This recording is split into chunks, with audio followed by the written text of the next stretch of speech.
Granite cutting করি নিখুঁত মেজারমেন্টে। Granite সাজে আমাদের হাতের ছোঁয়া পেয়ে, সাধারণ বাড়ি রাজপ্রাসাদ সাজে।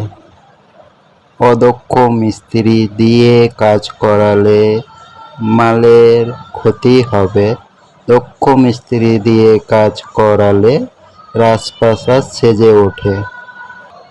যাই হোক, এটা একটা শায়রি।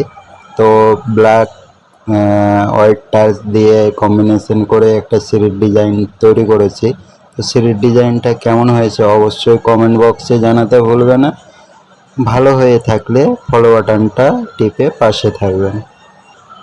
এই ধরনের কাজ যদি মিস্ত্রিকে দিয়ে করাতে চান তবে অবশ্যই মিস্ত্রিকে যাচাই করে নেবেন। পাশে যদি কাজ করে থাকে তা ভিজিট করে এসে কাজটা দেবেন, অবশ্যই ভালো কাজ হবে। পাথরের কারিগর তিনি, মার্বেলে দেন প্রাণ। এবার অভিনয়ের মঞ্চেও সৌভিক ছড়াবেন টান।